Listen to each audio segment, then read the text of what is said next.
ప్రభునామమున మీ అందరికీ నా హృదయపూర్వక వందనాలు. అలాగనే ఉదయకాలపు ఆరాధనకు స్వాగతాన్ని తెలియజేస్తున్నాను. ప్రియమైన వారులారా, ఉదయకాలపు ఆరాధన ప్రారంభించుకున్నట్టుకు గాను మనందరం కూడా కలిసి ఆంధ్ర క్రైస్తవ కీర్తన పుస్తకాలలో నుండి మనందరం కూడా ప్రభువుని ఘనపరుచుకుంటూ, ముఖ్యంగా గడిచిన రాత్రి నుండి మనకు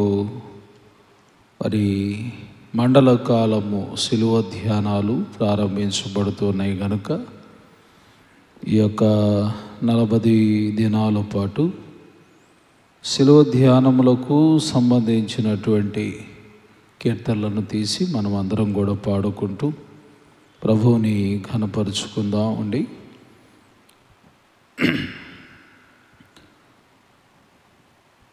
అందరం కూడా కలిసి 71వ కీర్తన, పెద్ద కీర్తన పుస్తకాల్లో 188వ కీర్తన, చూడరే క్రీస్తుని చూడరే నా సఖులారా, చూడరే క్రీస్తుని చూడరే అనే కీర్తన పాడుకుంటూ ఉదయ ఆరాధనను ప్రారంభించుకుందాం. చూడరే క్రీస్తుని చూడరే నా సఖులారా, చూడరే క్రీస్తుని చూడరే, చూడరే నా ముక్తి పదవికి రేడు ఏ దశగూడినాడు, చూడరే క్రీస్తుని చూడరే నా సఖులారా, చూడరే క్రీస్తుని చూడరే. మించి పొంతి పిలాతు సత్యమొకించుకైనదలంపకట, వంచనను గొట్టించి యూదుల మంచితనమే కోరియప్పగించెనా, మేలు గణించెనా. ఇతని గాంచి కాంచి భక్తులెట్లు సహించిరో పరికించి మీరిది చూడరే క్రీస్తుని చూడరే. మంటికి నీ ఆకాశమునకును మధ్యమును వ్రేలాడుచుండగా, నంటగొట్టగ సిలువ మ్రాని కప్పగించుట కొరకు నిన్ను గాంచెనా, ఇది మది నెంచెనా. ఆనా కంటనే ఇటువంటి ఆపద గంటి ప్రాణము లుండునే ఇక చూడరే క్రీస్తుని చూడరే.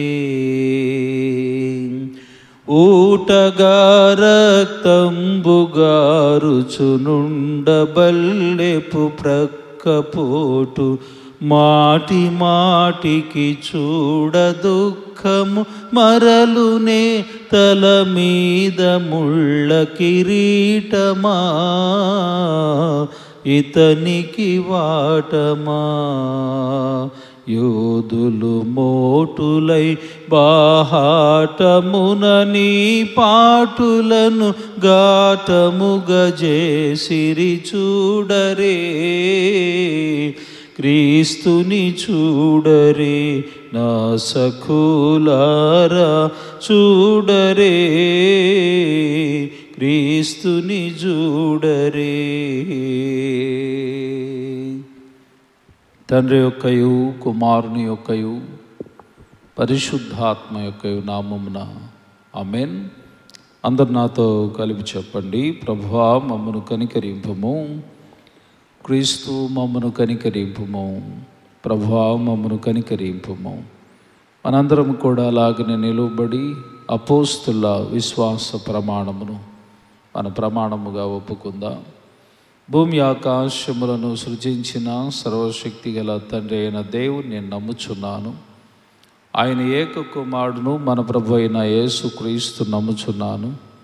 ఈయన పరిశుద్ధాత్మ వలన గర్భమున ధరింపబడి కన్య అయిన మరియకు పుట్టి పొంతి పిలాతు అధికారము క్రింద శ్రమపడి సిలువ వేయబడి చనిపోయి సమాధి చేయబడిననియు అదృశ్య లోకములోనికి దిగిననియు చనిపోయిన వారిలో నుండి మూడో దినమున లేచి పరలోకమునకెక్కి సర్వశక్తి గల తండ్రి అయిన దేవుని కుడి చేతి వైపున కూర్చుని ఉన్నాడనియు సజీవులకును మృతులకును తీర్పు చేయుటకు అక్కడి నుండి వచ్చిన నమ్ముచున్నాను. పరిశుద్ధాత్మ నమ్ముచున్నాను. పరిశుద్ధ క్రైస్తవ సంఘముగు పరిశుద్ధుల సహవాసమును పాప క్షమాపణయు శరీర పునరుత్థానమును నిత్య జీవమును ఉన్నవని నమ్ముచున్నాను.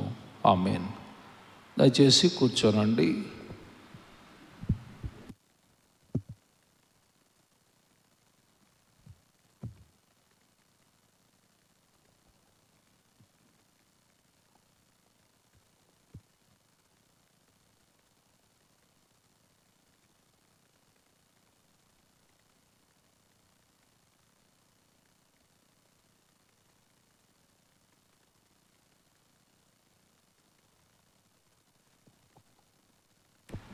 పరిశుద్ధ గ్రంథము నుండి దేవుని వేదవాక్యమును చదవగా విందము. ఆదికాండ గ్రంథము 42వ అధ్యాయము 22వ వచనమును మనము ధ్యానం చేసుకుందాం. 22, 23 వచనాలని చదువుకుందాం. మరియు రూబేను ఈ చిన్నవాని ఎడల పాపము చేయకూడని నేను మీతో చెప్పలేదా? అయినను మీరు వినరైతిరి గనుక అతని రక్తాపరాధము మన మీద మోపబడుచున్నదని వారికి ఉత్తరం ఇచ్చెను. అయితే ద్విభాషి వారి మధ్య ఉండెను గనుక తన మాట యేసోపు గ్రహించినని వారు తెలుసుకొనలేదు. దేవుడి వాక్యమును మన యొక్క వినికిడిలో దీవించునుగాక. ఆమెన్. తండ్రికిని కుమారునికిని పరిశుద్ధాత్మకును ఆది యందు ఇప్పుడు ఎల్లప్పుడు యుగయుగములు దేవునికి మహిమ కలుగునుగాక. ఆమెన్. ప్రియులారా, వాక్య సందేశంలోనికి వెళ్ళుటకు అందరము కూడా కలిసి కీర్తన పుస్తకాల్లో నుంచి పెద్ద కీర్తన పుస్తకాల్లో 190వ కీర్తన, అలాగనే చిన్న కీర్తన పుస్తకాల్లో 69వ కీర్తన, ఆహా ఎంతటి శ్రమలను పొందితివయ్యో దాహమాయను నీకు సిలువపై, మొదటి చరణాన్ని అలాగనే చివరి చరణాన్ని మాత్రమే పాడుకుందాం. ఆహా ఎంతటి శ్రమల పొందితివయ్యో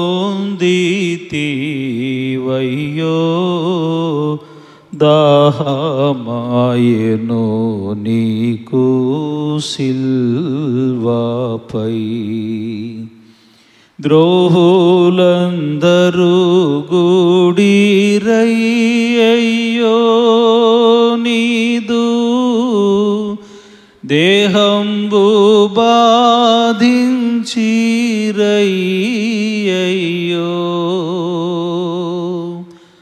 ఆహా ఎంతటి శ్రమల పొందితివయ్యో దాహమాయెను నీకు సిల్వపై,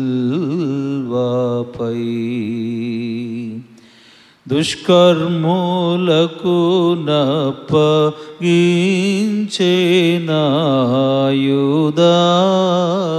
ఇస్కరియోతనెడి శిష్యుడు, తస్కరించిన వాని భంగినా నిన్ను నిష్కారణముగాను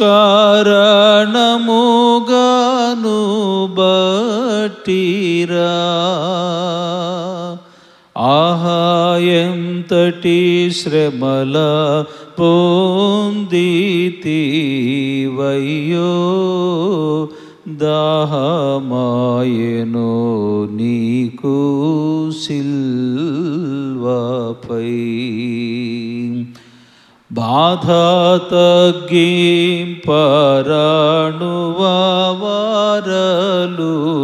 నీకు చేదు ద్రాక్షారసము నివ్వగా. నీదు మనస్సు దాని నోల్లక గొప్ప వేదనలను భరించెనే.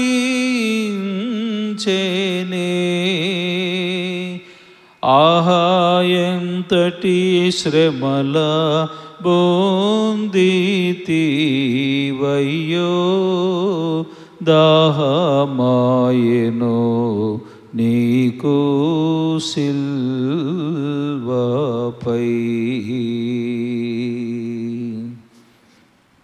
తండ్రి యొక్కయు కుమారుని యొక్కయు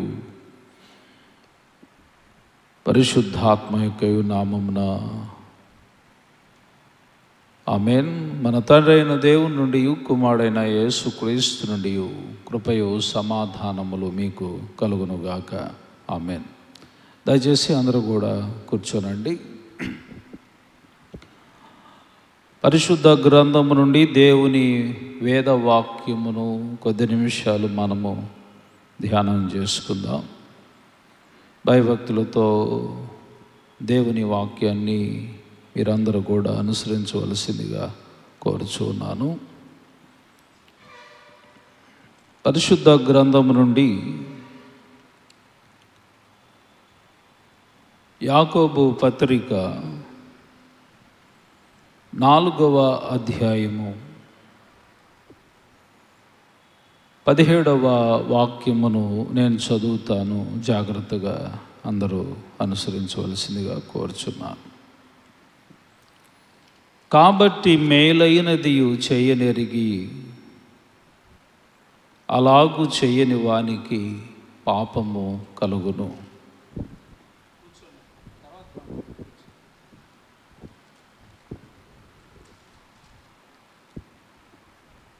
ప్రియమైన వారులారా, ప్రత్యేకంగా ఈ సమయమున ఈ దినము మనము ధ్యానం చేసుకుంటున్న వాక్య అంశము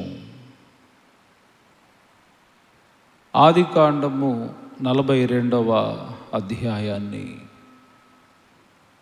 ధ్యానం చేసుకోబోతూ ఉన్నాం. దీనికి ముందుగా నేను యాకోబు పత్రికను దేని కొరకు చదివానో మీకు నేను తర్వాత వివరిస్తాను. ఈ 42వ అధ్యాయం అంతయు కూడా ఏమిటి, దీని సారాంశం ఏమిటి?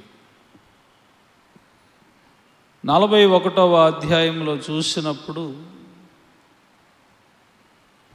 దేవాతి దేవుడు భక్తుడైనటువంటి యేసోబును ఆశీర్వదించిన విధానం, ఎన్నో బాధలు, ఎన్నో శ్రమలు, ఎన్నో కన్నీళ్ళు, కష్టాల మధ్య అతడు జీవిస్తూ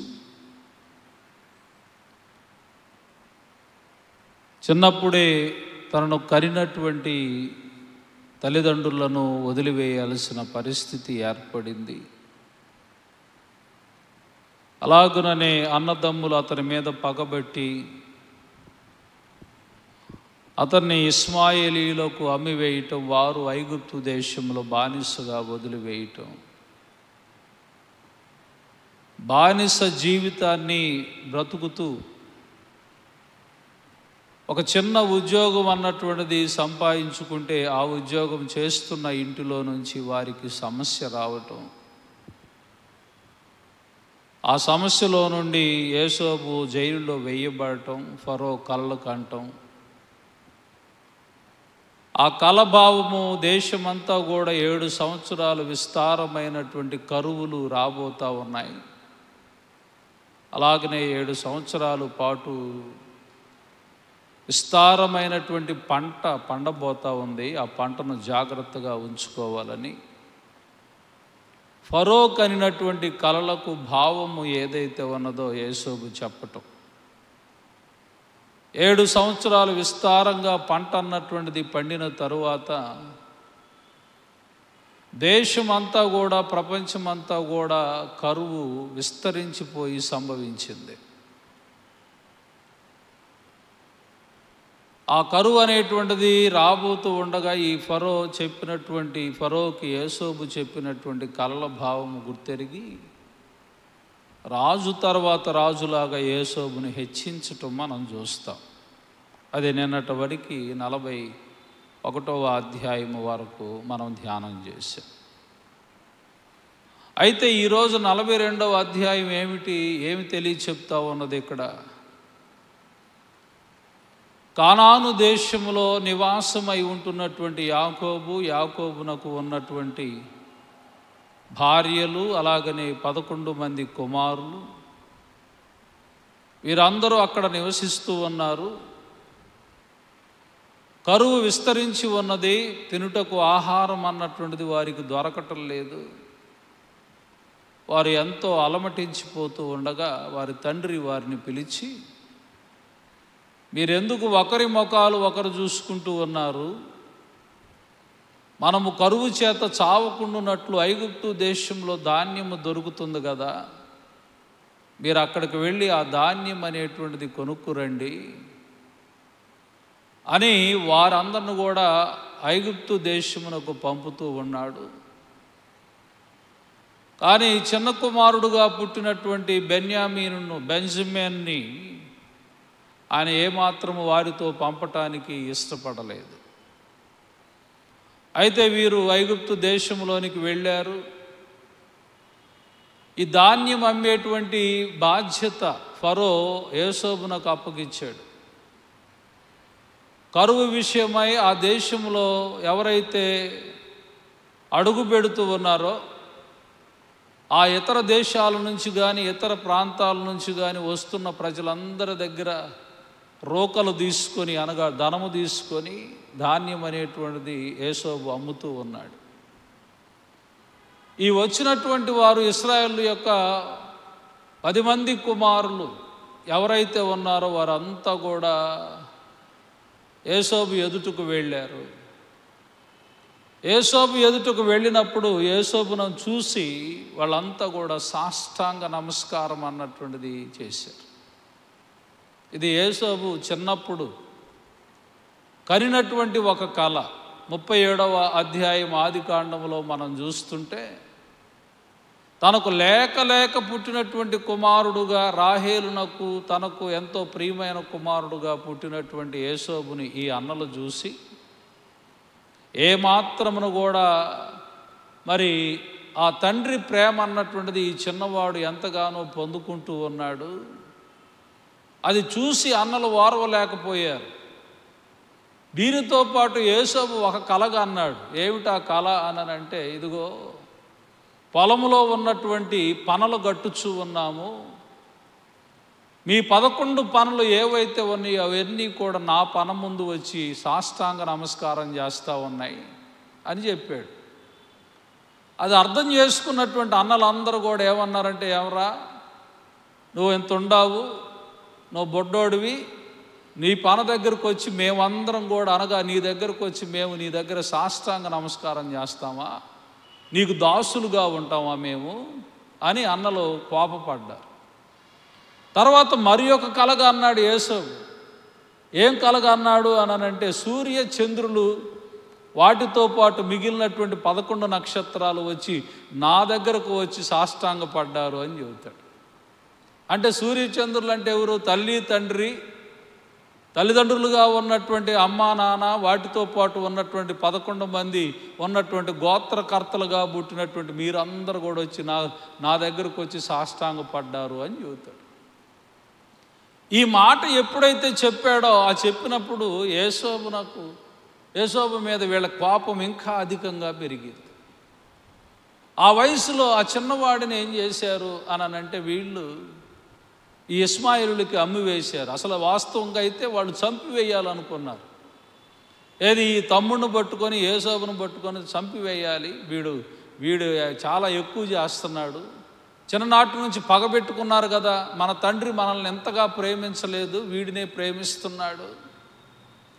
ఈ విధమైన పరిస్థితుల మధ్య వాళ్ళు ఐగుప్తు దేశంలోనికి వారు వచ్చి ఇతని ముందు కనపడగానే యేసోబు అయితే వాళ్ళ అన్నలను మరి గమనించగలిగాడు, గుర్తించగలిగాడు, కానీ వీళ్ళు మాత్రం అతన్ని గుర్తుపెట్టుకోలేకపోయారు. ఎందుకు అనంటే వాడు ఎప్పుడో చచ్చిపోయి ఉంటాడు.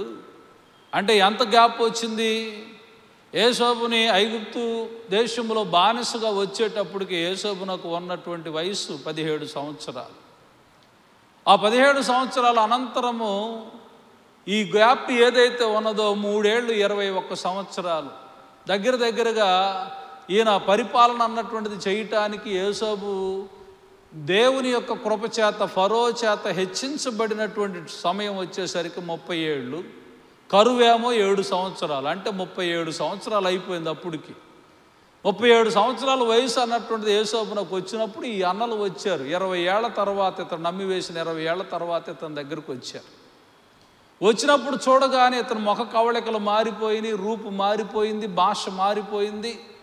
ఇతడే ఐగుప్తు దేశం యొక్క భాష అన్నటువంటిది మాట్లాడుతూ ఉన్నటువంటి వాడుగా ఉన్నాడు. ఈ అన్నలేమో అతన్ని గ్రహించలేకపోయారు, కానీ వీరు నా అన్నలే అనేటువంటి విషయం యేసోబు నాకు గుర్తొచ్చింది. వీళ్ళు నా అన్నలే, ఇదిగో నేను కనినటువంటి కళ ఈ సమయమున నెరవేరింది, వీళ్ళు వచ్చి నా దగ్గరకు వచ్చి సాష్టాంగపడ్డారు. నేను రాజుగా ఇక్కడ ఉన్నాను, ధాన్యం అమ్మేటువంటి వాడుగా ఉంటే ఈ 10 మంది కూడా వచ్చి ఏం చేశారంటే యేసోబు దగ్గరికి వచ్చి సాష్టాంగపడి, అయ్యా మాకు తినుటకు ధాన్యము కావాలి, దాన్ని తీసుకోవటానికి మేము వచ్చామనంటే యేసోబు అది గ్రహించి తనకున్నటువంటి ప్రతి ఒక్కరిని కూడా అన్నలుగా ఉన్నటువంటి వారిని కొద్దిగా అవమానించినట్లుగా, అనుమానించినట్లుగా కొంతసేపు మాట్లాడతాడు. కారణం ఏమిటి అనంటే తోడబుట్టినటువంటి, అంటే ఇతను రాహేలుకు యాకోబుకు పుట్టినటువంటి కుమారుడు ఎవరైతే ఉన్నాడో ఇంకో చిన్నవాడు బెన్యామీన్ అనేటువంటి వాడు. ఆ బెన్యామీన్ అనేటువంటి వాడిని వాళ్ళ తండ్రి వీళ్లతో పాటు పంపించలేదు. దేని కొరకు పంపించలేదు, దేని నిమిత్తము పంపించలేదు, కారణం ఏమిటి అని మనం ఆలోచన చేస్తే ఆయనకు యేసోబు మరణం విషయంలో ఈ అన్నల మీద ఏదో ఒక డౌట్ ఉన్నటువంటిది ఉంది.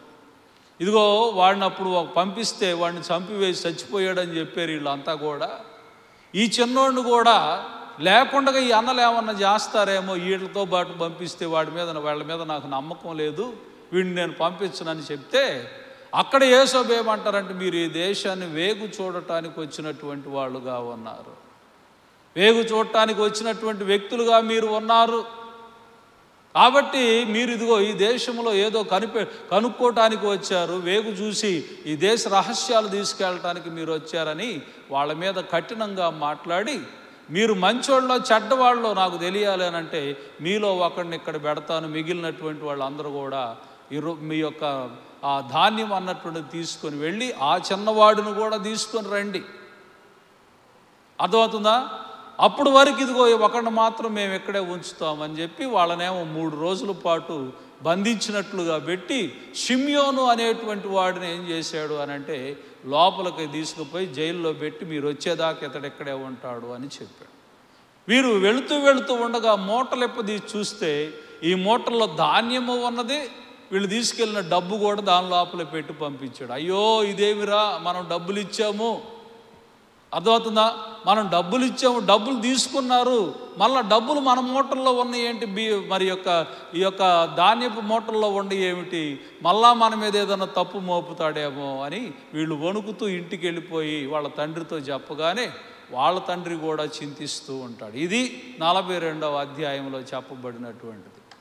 ఈరోజు నేను ఎందుకు ఈ వాక్యం అంతా కూడా మీకు తెలియచెప్పే ముందు ఒక వాక్యాన్ని చదివించాను. ఏమిటి అంటే, నీవు మేలైనది చెయ్యనెరిగియు అది చెయ్యని వానికి పాపము కలుగును అనే వాక్యం నేను చెప్పాను. ఆ రోజున చాలా చిన్నవాడు యేసోబు అనేవాడు, జాగ్రత్తగా వినాలి, చాలా చిన్నవాడు, శక్తి లేనివాడు, బలము లేనివాడు, ఏమాత్రంను కూడా వారిని అన్నలు చేస్తున్నటువంటి అక్రమాన్ని ఎదుర్కోగలిగేటువంటి కెపాసిటీ లేనటువంటి వాడుగా ఉన్నప్పుడు ఈ అన్నలు వీడిని ఏమి చేసినా వీడేం చేయగలడు అని అనుకున్నారు.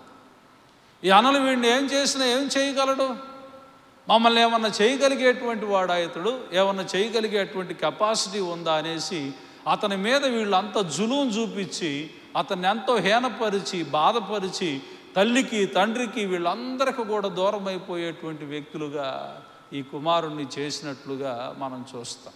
దేవుని బిడ్డలారా, ఎప్పుడును కూడా దేవుని యొక్క వాక్యము మనతో చెప్పేటువంటి ఒక విషయం ఏమిటనంటే, నిన్ను వలనే నీ పొరుగు వారిని ప్రేమించు అనేటువంటి మాట ప్రభువు వారు చెప్తాడు.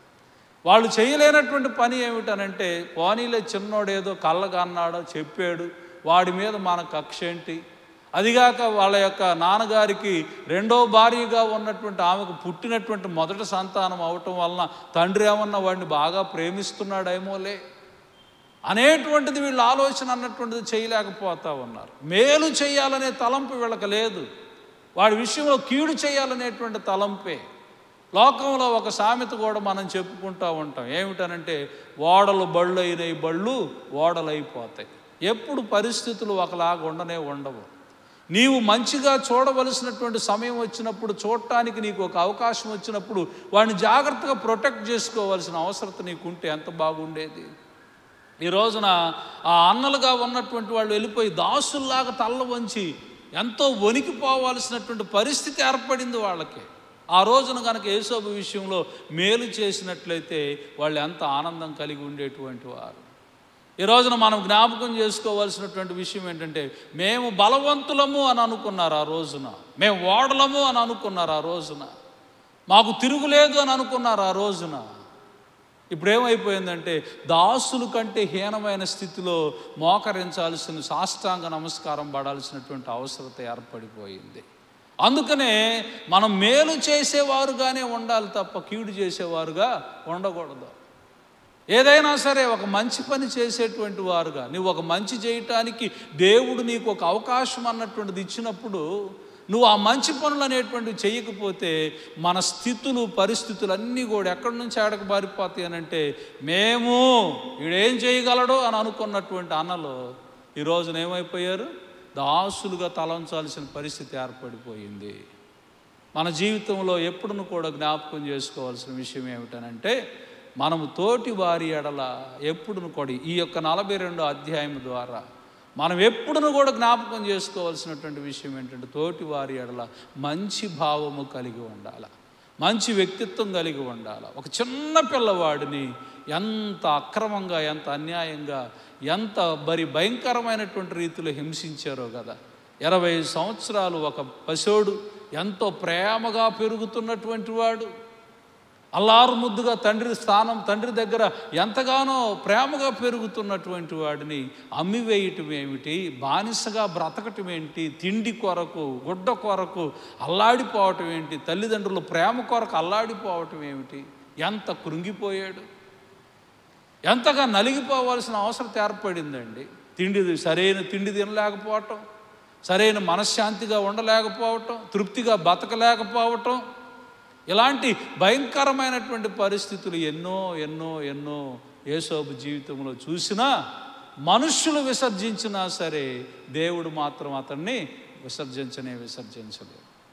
దేవుడు మాత్రం వదిలిపెట్టలేదు. మనుషులు త్రోసివేశారు, నెట్టివేశారు, కానీ దేవుడు అతన్ని మాత్రం వదిలిపెట్టలేదు. కష్టాలలో, కన్నీళ్లలో కొంతకాలం కష్టపడినప్పటికీ కూడా, కొంతకాలం వేదన పడినప్పటికీ కూడా దేవుడు చేసినటువంటి పని ఏమిటనంటే, అతన్ని తిరిగి ఉన్నత స్థితికి హెచ్చించి, ఎవరైతే అతనికి కీడు కలుగు చేశారో ఆ కీడు కలుగు చేసిన వారే అతని దగ్గరకు వచ్చి చేతులు కట్టుకోవాల్సిన పరిస్థితి ఏర్పడింది. అది ముఖ్యంగా ఈ అధ్యాయంలో మనము జ్ఞాపకం చేసుకోవాల్సిన పరిస్థితి ఏర్పడింది. అందుకనే ప్రభువు వారు కూడా చిన్ననాటి నుండి కూడా తెలియచెప్పేటువంటిది. ఆయన వాక్యం అనేటువంటిది బోధిస్తూ సువార్తల్లో చెప్పబడినటువంటి ఒక మాట ఏమిటనంటే, తన్ను తాను హెచ్చించుకొనిన వాడు తగ్గించబడును. తను తాను హెచ్చించుకున్న ప్రతి ఒక్కడు కూడా తగ్గించబడతాడు. తను తాను తగ్గించుకున్న ప్రతివాడు హెచ్చించబడతాడు. కాబట్టి ఏ పరిస్థితులు కూడా ఇప్పుడు వాళ్ళకు వచ్చినటువంటి ఆ శ్రమను మార్చలేదు. కానీ యోసేపు వాళ్ళ అన్నల మీద కోపం కలిగి కాదు ఇదంతా చేసింది. వాళ్ళ అన్నలు వాళ్ళ తప్పు తెలుసుకున్నారని అర్థమైంది. ఇదిగో ఈ రోజున మనం వేగులు వారమని యోసేపు మాట్లాడటంలో ఉద్దేశం ఏమిటో మీకు ఇప్పుడు అర్థమవుతుందా? ఆ చిన్నవాడికి కీడు చేయకండి అని ఆ రోజున నేను మొత్తుకోలేదా మీ అందరినీ అని పెద్ద అన్నగా ఉన్నటువంటి రూబేన్ అంటున్నాడు. ఈరోజు నేను అదే మీకు చదివి వినిపించాను. ఆ చిన్నవాడికి కీడు చేయొద్దని చెప్పాను కదా. వాడు రక్తాపరాధము ఈ రోజున మన మీద పడింది.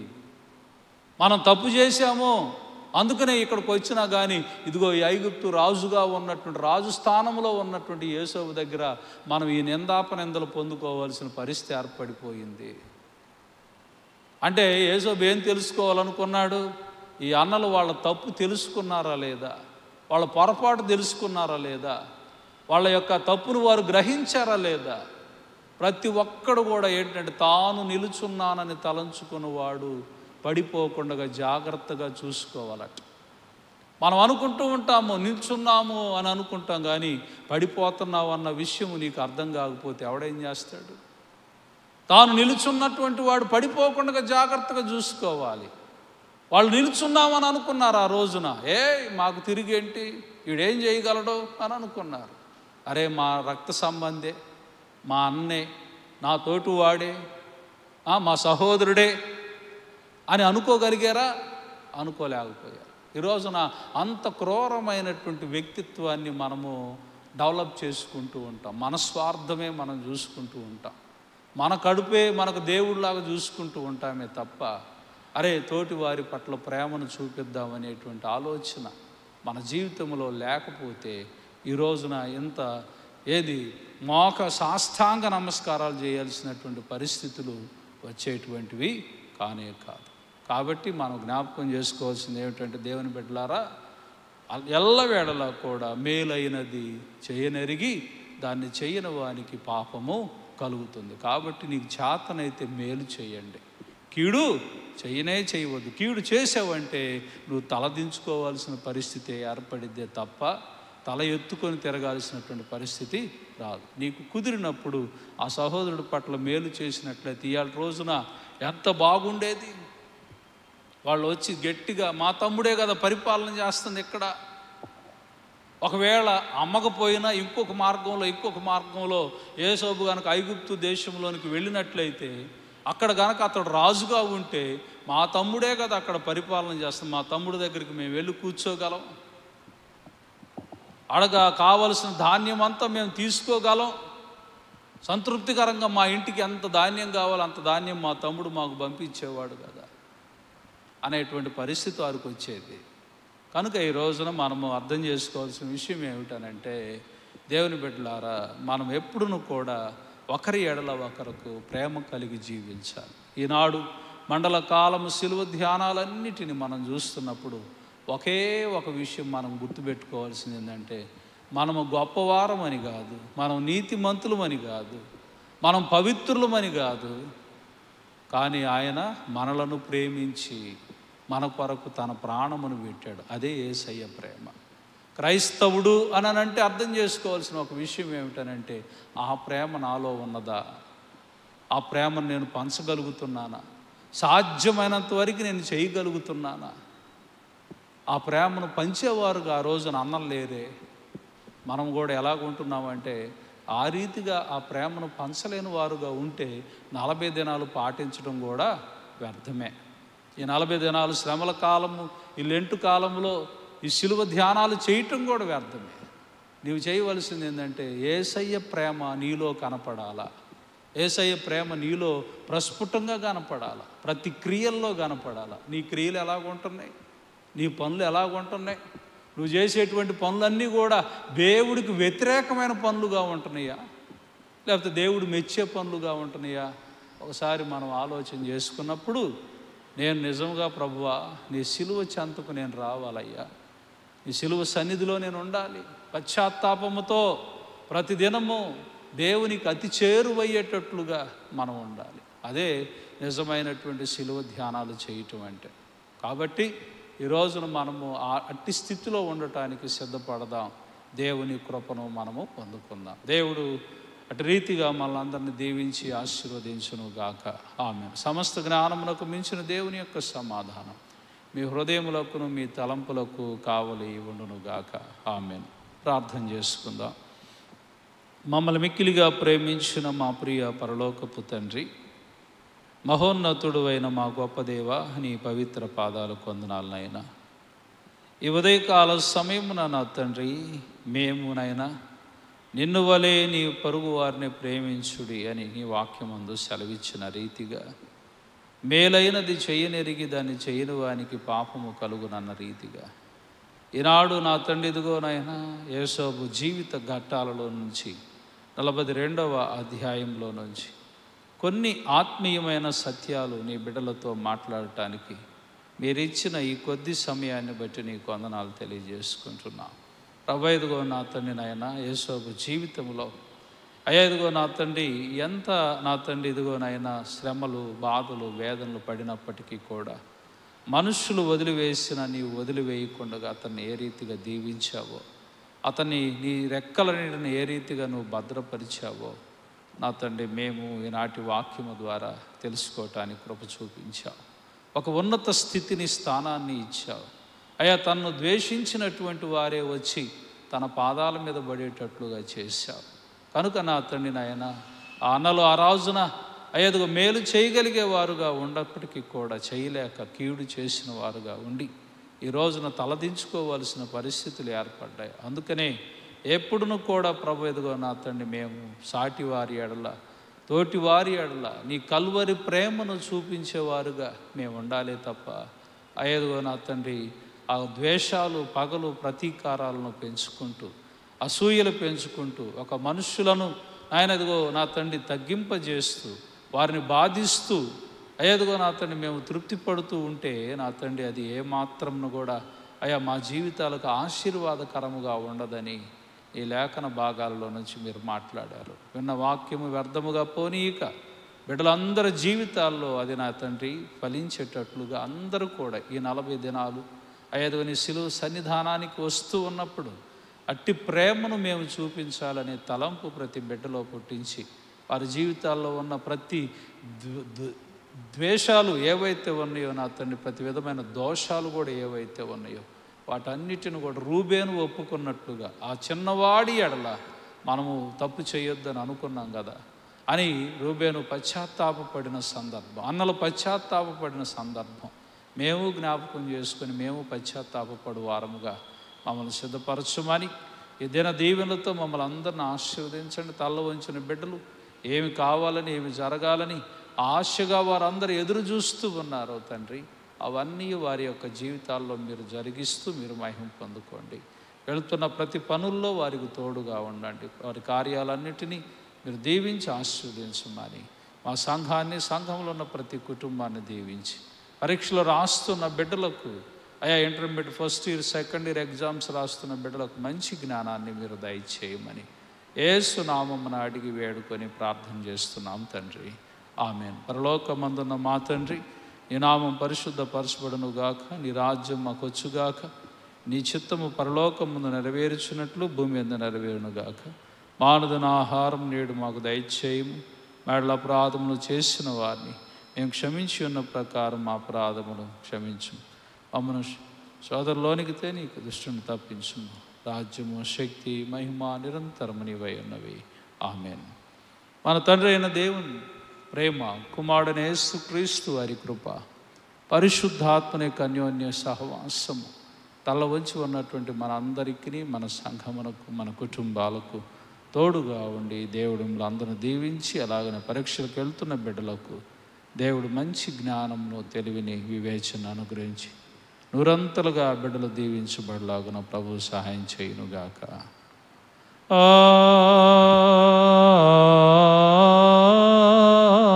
ఆమేన్.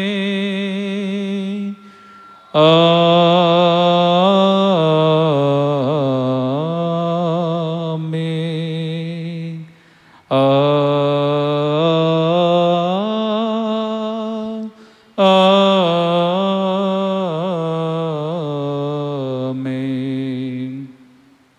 పాపీరావా పాపము విడచి పరిశుద్ధులా విందులో చేరా, పాపుల గతిని పరికించితివా, పాపుల గతిని పరికించితివా, పాతాళంబే వారి అంతమో, పాతాళంబే వారి అంతమో, సిలువ చెంత చేరిన నాడు కలుషములను కడిగివేయు.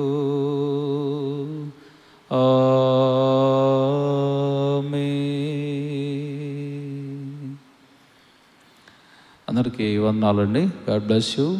దేవుడు మిమ్మల్ని దీవించును గాక. Thank you. రేపు ఉదయకాలపు ఆరాధనలో కలుసుకుందాం. అందరూ క్షేమంగా వెళ్ళరండి.